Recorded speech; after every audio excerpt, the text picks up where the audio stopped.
the actual day. So this is a unique day for you to be here. Welcome home. Thank you. Yeah. So my name is Schubert, ma'am. Yes, please. Yes, please. This is a cave home of our ancestors. Yes. And let's start from here. If you look over here, you will see that the lady is standing by a structure.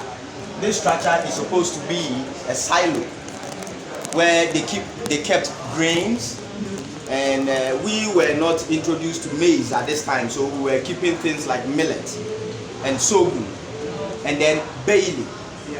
Barley. Yes. That's a silo. Yeah, that is a silo. So this is the outside silo. Okay.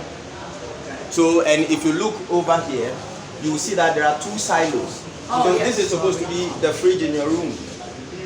I mean, the fridge you keep your food and everything in the room. Yes. Refrigerator. So this is supposed to be it in the room. So in a cave like this, you would have a structure like what you see over there. So you build it outside. This is to prevent animals from coming to consume the. You see, even with this one, they are able to come and bore into it. You know, like the rats boring, not to dig, but to boring. We say burrow. Bore, B-O-R-E. Bore, to bore. What is that made of? This is clay. This is clay, and this is actually rocks. Okay. Yes. Those are real rocks. They built yes. the clay things on top And of so when they go outside and they see stuff, you know, at this time we have not developed the art of writing, so they used art.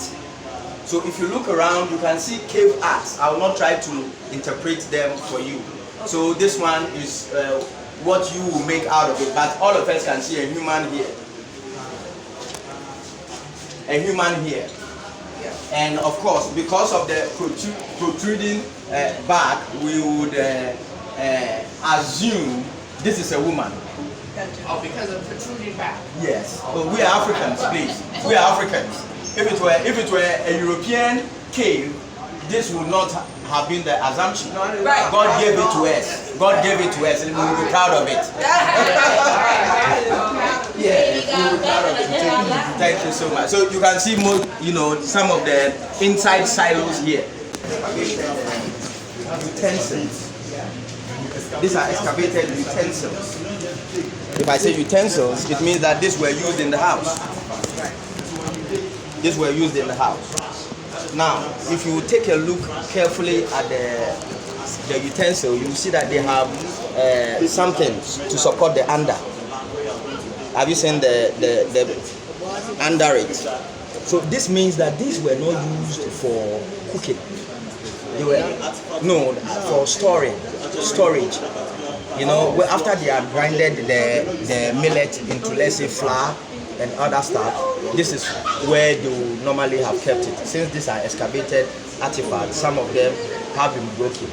So we keep it this way so that, you know, it is authentic.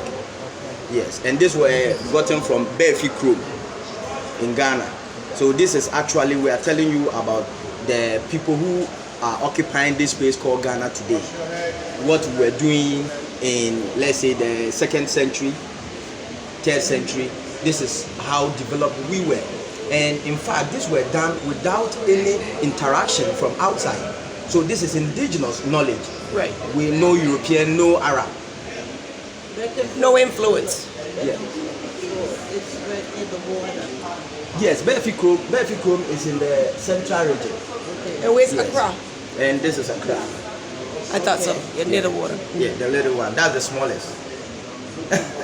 Okay, so please come to the figurines.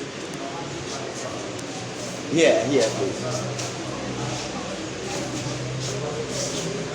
So, like what I was telling you, inside the cave, these are what is called terracotta figurines, and these are made from clay. And just like taking selfies today, this is how they were taking selfies. Oh, so they draw it up themselves. Yeah, so they will make the art, not draw. They make the art of what they perceive, what they see. So with this one, that means the duality of man. as you represent your past and your present. So you see that it has two heads. Yes, so the same. Yeah, the same.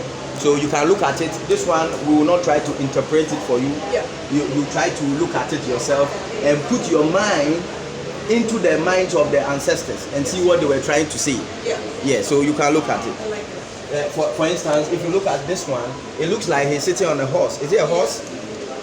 Is it a horse? So what is it? It looks a little bit like a turtle, but it's too tall. Yeah, it's too tall for the For a turtle. turtle, And yeah. then even the tail doesn't say it's a The turtle. turtle, yeah. You see? Yes. So with this one, you make your own mind. And what? there's somebody of what you are seeing. Okay. So this will be like you in the 2nd century going out to, let's say, pick berries, and you see something and you come back because of the art in you. You try to put it together to tell the story that maybe I've gone to see this, and so you will see that that is the outcome of your imagination. This is 2nd century when the Europeans were not even in caves. They had not even discovered the use of caves. You understand? So this is serious intellectual thinking. At this time, the Europeans don't even know themselves. So we will see how that came about. So if we can go to the side. Yeah. So what you see here is a typical archaeologist tools for an archaeologist. So this is how we excavated most of these things that you are seeing. So this is a grave. This is a grave. And so most of these things that you will see here are coming from graves. You know, we shall look at it when we go to the funeral site. Those of us who are still here, we know how we bury our people. We give them stuff that if you go and we even give them messages to our ancestors. That if you go and tell the grandmother so and so and so. So because of that, that is how come we came by most of these artifacts. So they bury people here? No, it means that like your cemetery. Okay. But this is an ancient one. Okay. And to know the mind of the ancient people is archaeology that will reveal it to you. So this is how an archaeological excavation site looks like. This is in the modern world. Yeah, so these are modern tools that we use in doing this. So let's look at the community blender. So this is, yes, we will come there. This is the community blender. The blender that you use in your home to grind your pepper and so on and so forth. So this is it for our people. So here they will grind pepper, they will grind grains, and then anything that they need to grind, they will use it. Now, what were they using to do the grinding? These. So this is actually what we call Stone Age. The Stone Age, you know, from the Stone Age we came into the Ice Age and then into the Iron Age. And so what age are we in now? We are in the information technology age. You see, so these people lived in the Stone Age. So at that time, having one of these means to have the latest blender in your home. Yes. Yeah, the blender. You have to blend your food, you know, pepper and so on and so forth. This is it. So this is what made all those marks. Yes. So if you look behind you, you will see a map. You see a map. This map actually is depicting the trans-Saharan trade. The trans-Saharan trade. This is before our interaction with the Europeans who came through the coastal side. But before then, the Europeans heard about the gold trade already in Ouagadougou and also in Timbuktu, also in Walata. But then this area is what is the ancient Ghana.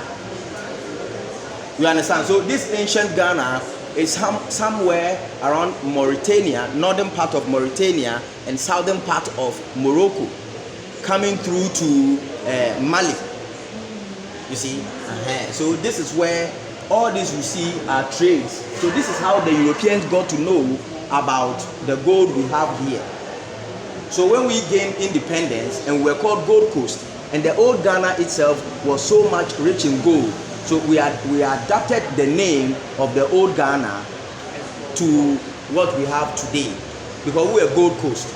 And the old Ghana is the only empire that was recorded to be so rich in gold. In fact, when Mansa Musa made a trip to Mecca, salt was more expensive than gold.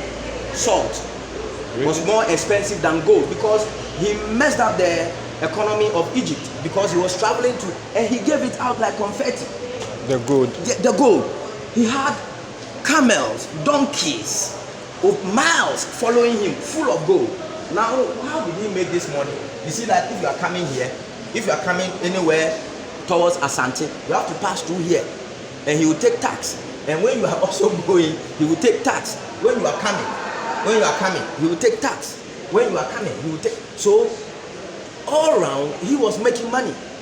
I mean, the Mansa, and then the one who made the famous Mansa was their title. So the one who made the famous pilgrimage to Mecca is called Musa. So that's Mansa Musa. And so this is Ghana, but the present Ghana can be found here. The present one where you are today is here, which is you are in Accra, so you'll be somewhere here. You'll be somewhere here. So this is where we are today. Yes, the whole of the African continent is full of gold. Even in Ghana, we are now discovering that it's not only the forest zone that has the gold. The one we have in our Sahelian side, the northern side, we have not even. So a lot of gold, very rich. But we need the leaders who will make us benefit from all this. We just even discovered lithium, which is the mineral of the future. Yes, please. Diamonds. Yeah, we do have diamonds. We have it in Akwetia. Yes, we have it in Akwetia. Now let us know what we use beads for. We started using beads by creating stone beads, and these were items of trade. You know, we exchanged it. This was like money. Yes, and also in our society, the beads show who you are. Yes, in fact, we were even more interested in beads than in gold, especially. So if you come to the southern part of Ghana, you will notice that among the southern chiefs, especially, or example, the Ghana chiefs, where we are in Accra, the chiefs here don't use gold. They use beads. So here you can see both ancient and modern beads. So these are some of the modern beads, whilst the stony ones are the ancient ones. But it was also used as a means of trade, you know, exchange. You know, you give me that, so a very rich person will be wearing that. It's so heavy. What about the gold that our chiefs wear? If there are people who are actually put in charge of each hand of their kings, yeah, they hold it up because the gold is so heavy he cannot even control his arm. You understand that? Yes.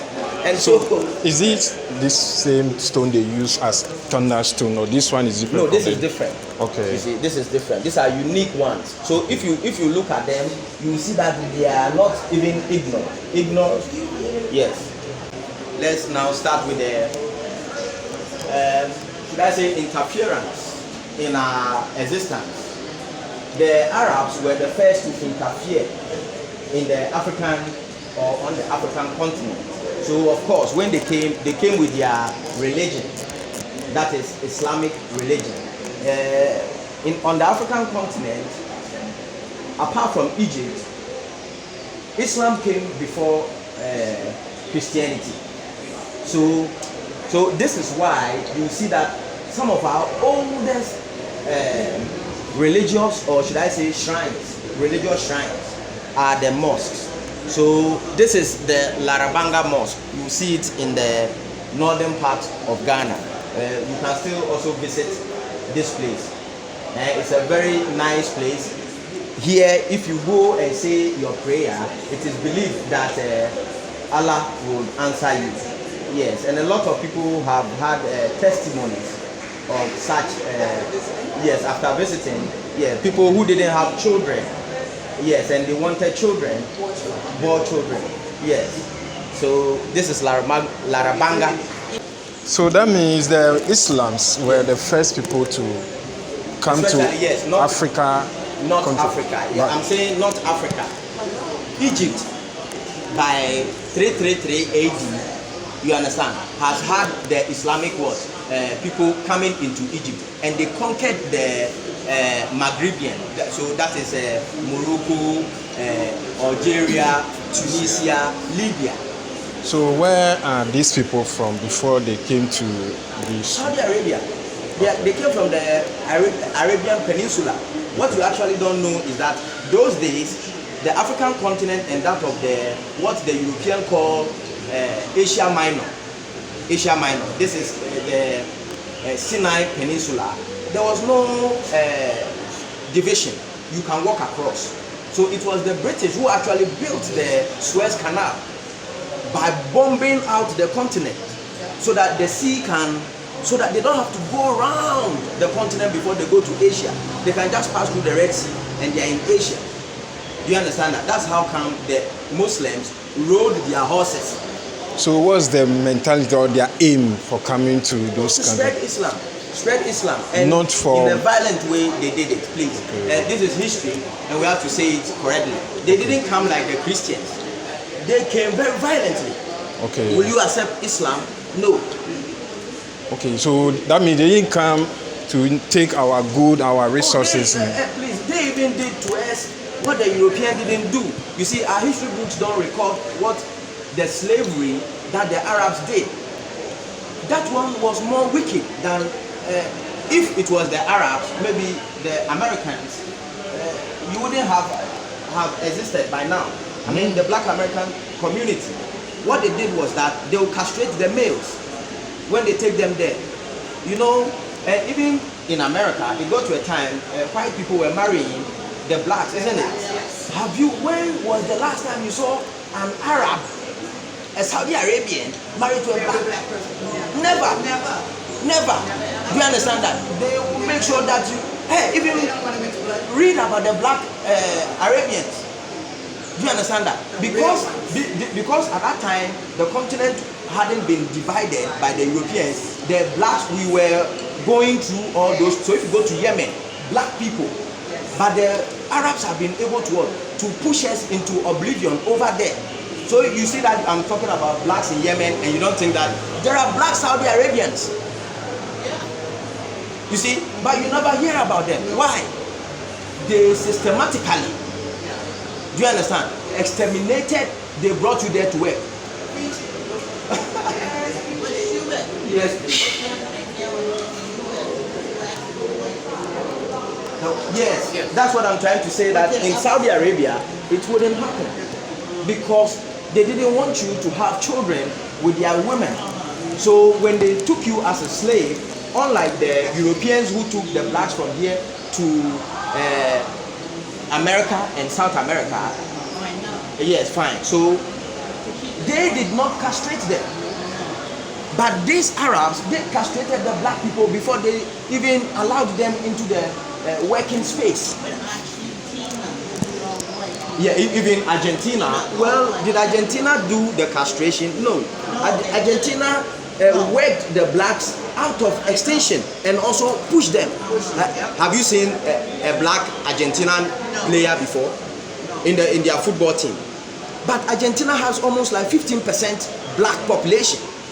So why is that they are not allowing the black people to play, and Messi is the only one playing? There are black guys who can play more than Messi. Better, yes. Another thing is Brazil is all around. Brazil, that's Well, also they also allow the Brazilians, they allowed the blacks to be a little freer. They did not castrate them. So if you go to Brazil, you will see huge number of Igbos. yes. You see, and Yoruba, Igbo and Yoruba. You know, when they catch you as a slave, they know where they are sending you. For instance, in Jamaica, most of them were brought from our place here, and they were taken from a place called Cromantin. It's also when you are going to Cape Coast, it's on the way. So this was their port of departure. That is Cromantin. So that is why when they went to Jamaica, they called themselves the Cromantin. So if you go there, there's a whole population. They were actually brought from Ghana. So you see, because they spoke the same language too, they spoke Akan. So although they are slaves from different homes, when they got there, they united. That's why they are having their communities there today, like that. So please, let us go on. And so when Islam was introduced, we were not having the means of praying. So they started by using the lamb, or should I say sheepskin. And today, this is what they do. This is what they use in praying. So please, let's go to the ethnomedical thing. Some of the artifacts, just like the pots and so on. Yes. Our first clothes. These are our first clothes.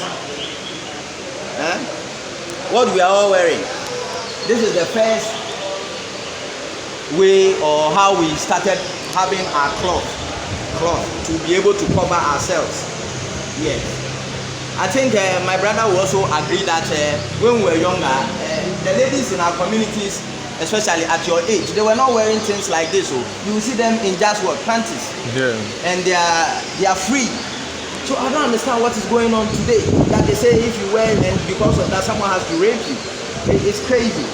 And so this is the actual back of the tree. The back of the tree. Yeah, the tree. Then you. So if you look here, he's extracting the bark.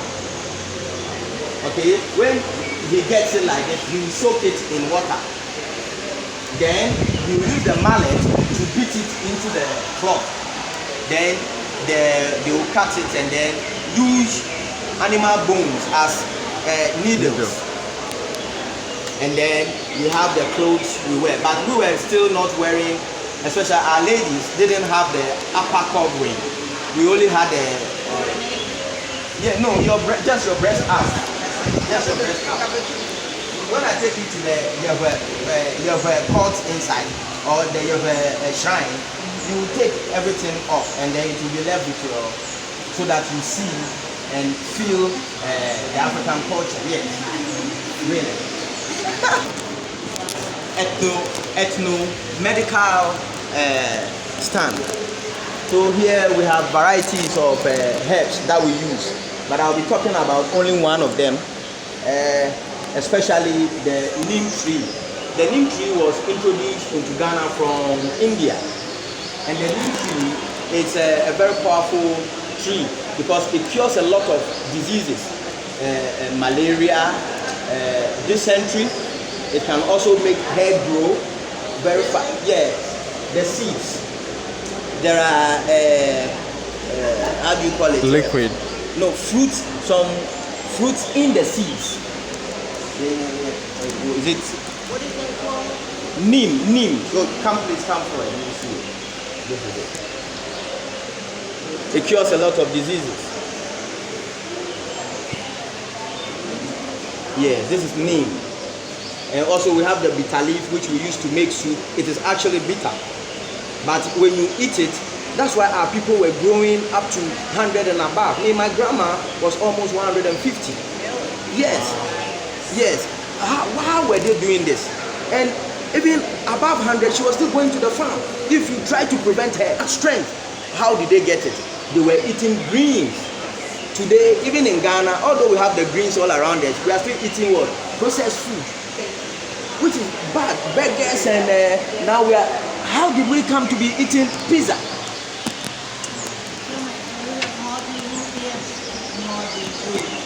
Mobbing you? No, I don't even know it. Okay. Oh, we have a lot. Even with the blood pressure, where is noni? Okay, this is noni. Yeah, this is noni. You can also use noni for blood pressure.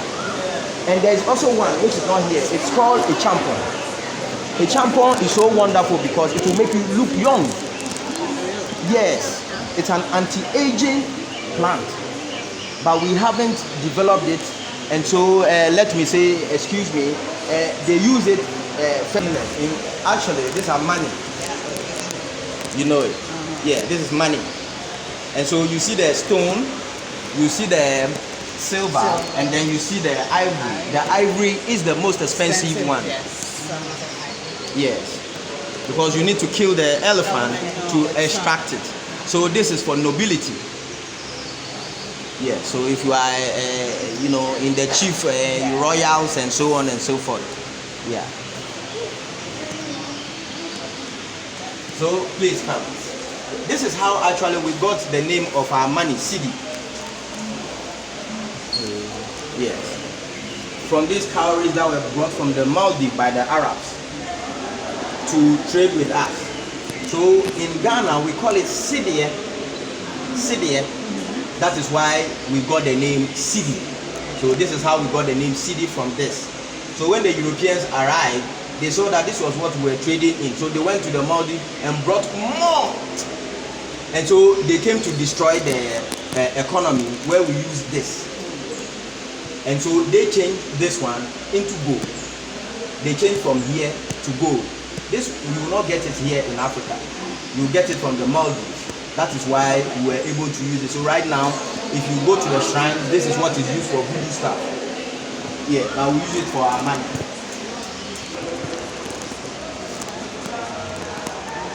This has gold weights. Gold weight. So this could be $1. This is $1. This could be $100. Now, how do you know? You put it here. 100 American dollars. But this was ancient way of money. So this is gold weight. So with this one, you weigh the gold you got to exchange for that thing against this. How would we do it? There's a Scale? Yeah, there's a scale here. So you put it on you put this one on the scale, then you measure it with the gold. So the more, so that you have to put it so that it balances. And if you look in there, you see where you have a chief. Can you identify a chief? No, you can identify that. Next to the Yes. Can you identify a chief? Yeah, come closer and identify a chief. under the umbrella. Under the umbrella. So they have the heavier weight. You know, the chief is heavy. Yeah. So, it means that, let's say, that would be like $5,000, $100,000 at the chief level. I mean, this will be measured in the gold weight. When you put the chief's weight on the scale, you must bring gold that is equivalent To his weight. to his weight. Wow. And there is also one. If you found gold nuggets, it belongs to him. If you found one. If you found gold nuggets in your farm, in the river, you are going and you got it on the floor. No one can have gold but him. No one can have gold nuggets. You can no.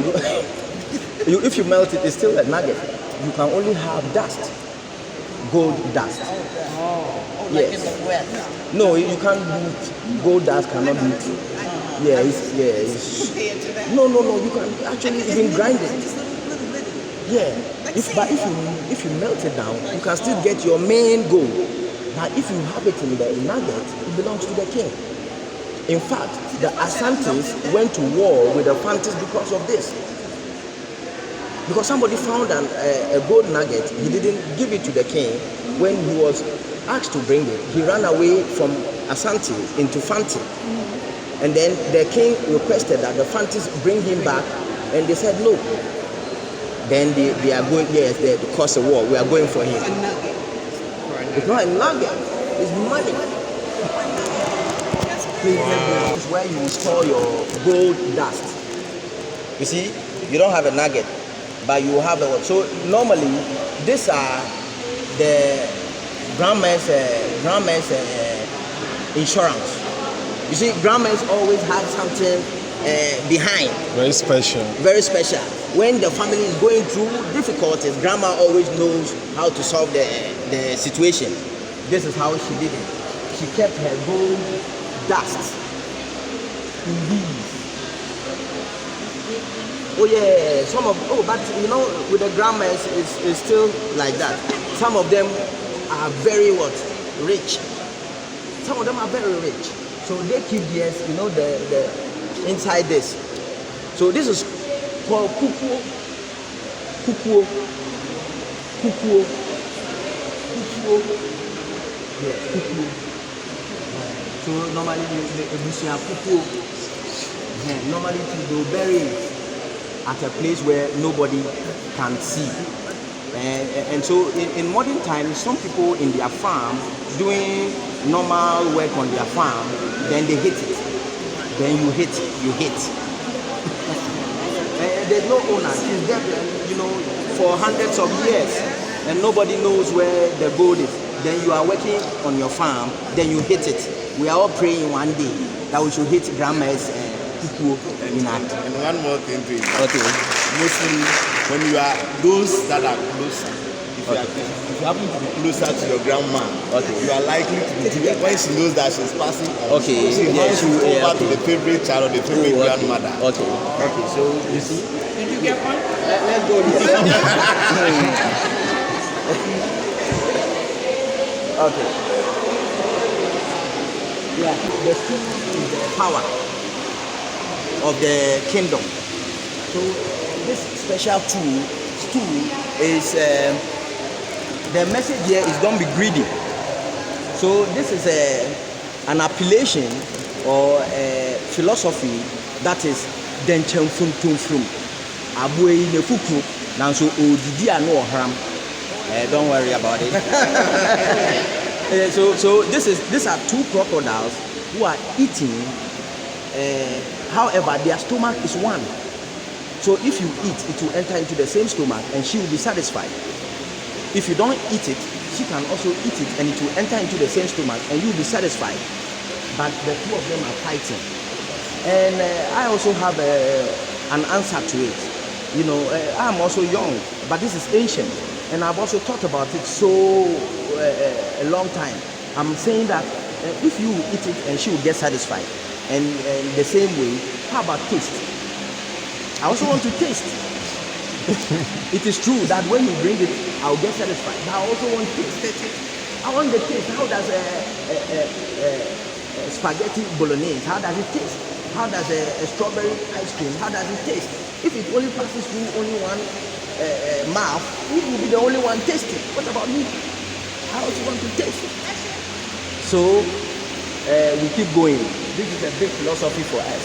So you can see, and this tool here is for like a king or a chief who plays the role of a minister for information. Somebody who is in charge of giving out information.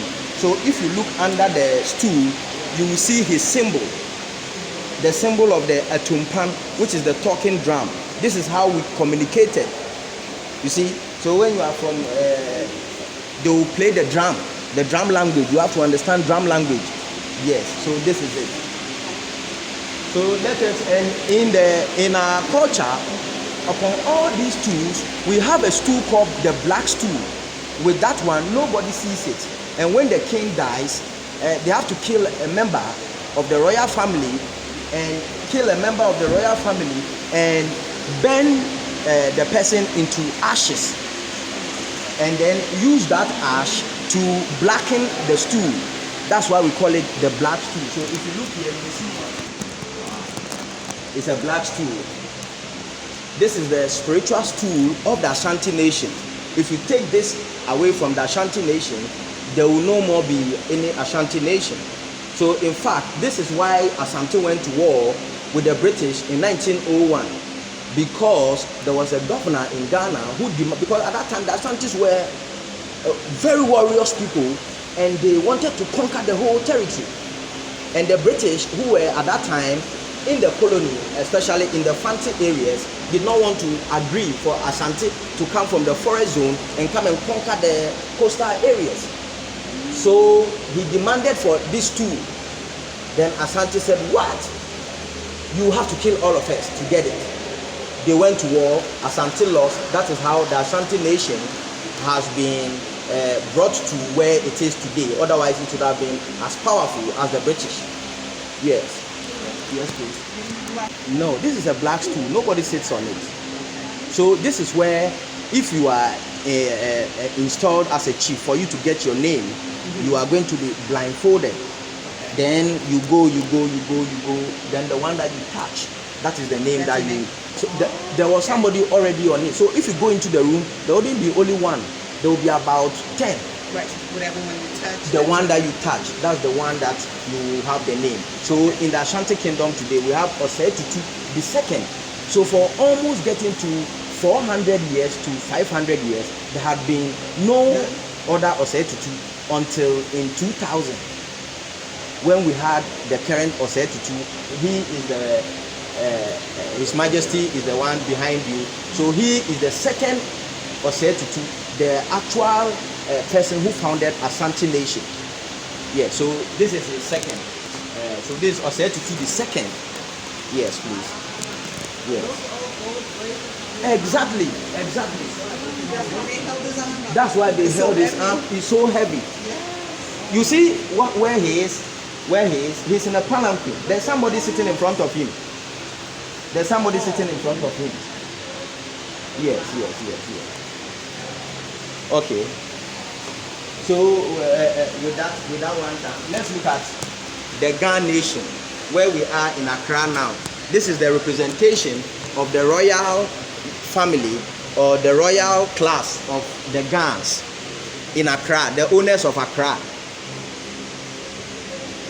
That's him, the Gamanche, the king of Accra. In the blue? Yeah, in the blue. So like I told you, the people in the south don't use gold. You see, so if you look at him, there's no gold ornament on him, but he's the colleague. These are his colleagues. So you can see that they have gold all over. Yes. Yeah, but so by tradition, he cannot use gold. So you see, his headgear is made of deer skin. Like you are here, deer skin. So if you look here, this is the Asafwache. This is the commander of the army. So on him, you see all his talisman and all the voodoo powers that he needs to go to war. This guy, you shoot him and nothing will happen. He will catch the bullet. So this is the reason why he has all these on him. Yes. So I've been saying that some of these things are also leaves that they use in preparing it. So why don't you, mothers from the diaspora, when you come, you can invest in some of these things. We use it to make cloth and sew it into a camouflage for our soldiers and see if it will work that way. We can experiment it. Here, we don't put so much into research. That's why we are still wearing them as this. But this is the leaf called Nyenya. And if you have this one on you, no evil spirit can come close to you or your home. That's why you see the warrior is having it on himself, apart from his talisman and things. Yes. And this is Boni Ni Taki Churu. This is the king of Accra. Yes, this is the king of Accra. Can you see? Yeah. This is the king of Accra. Of course, his headgear is made of the deer skin, and he's also not in any gold ornaments. If you look behind him, you see the symbol of Accra. That's the symbol of Accra. It's a deer that has climbed on top of an elephant. So this shows that the Ghans in Accra, or the people of Accra, are very wise. Because of their wittiness, they were able to climb on top of, or to the back of the elephant, which is a very dangerous animal. Okay, so this is the king of Accra, and you have the chief priest of Accra. And so you in Accra, the king is called Ni, yes, and the priests are called Wulome,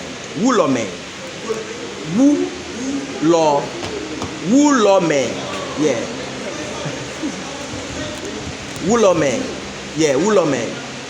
Wulome. So this is the priest of the nation of Accra, or the Ghana state. This is their chief priest, and they normally don't put on any sandals or any footwear. Yes, and they are also every time in white. Yeah, which shows their purity. Yeah. Purity.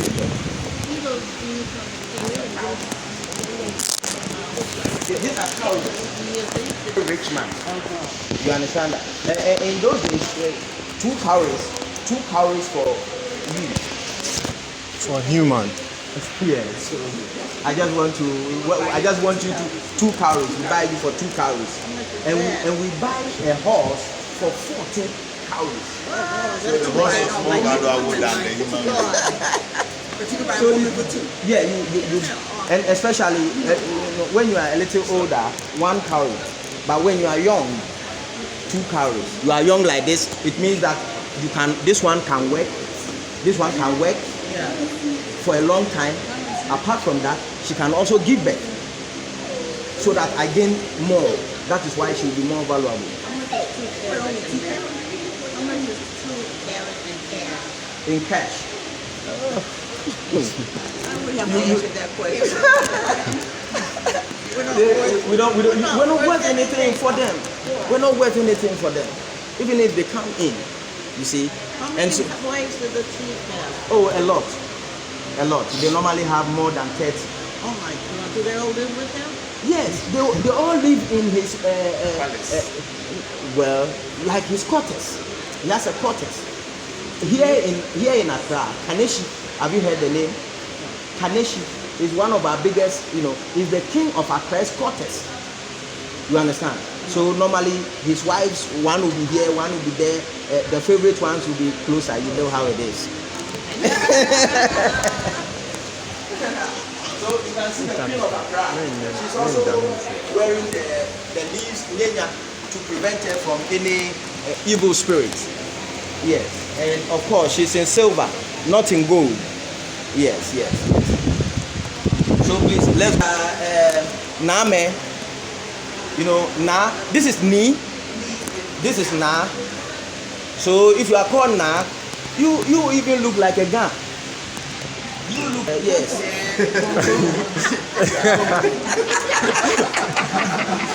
let's look at it. Go ahead about Yasantua and all that. Yasantua was a warrior queen. She actually took the Asante nation to war against the British for demanding their golden stool. They had already, when they demanded for the golden stool, the king and the British threatened the Asante nation, war and everything, distraction. The king gave himself at the age of 26, and he was exiled. Then the queen, come with me. Yeah, and then the queen had to mobilize the men, the army. Yes. And so this was what she wore as a warrior queen. With this one, if you wear it and you say some of the words, you could go anywhere you want. So actually, Yasantua herself was not arrested on the battlefield because she disappeared on the battlefield. Of course, we do have traitors. So the traitors, some of them have to go and show that she's hiding here. Then she was also arrested and taken to Seychelles, where the king had been taken. This is how the Ashanti was conquered by the British. You see?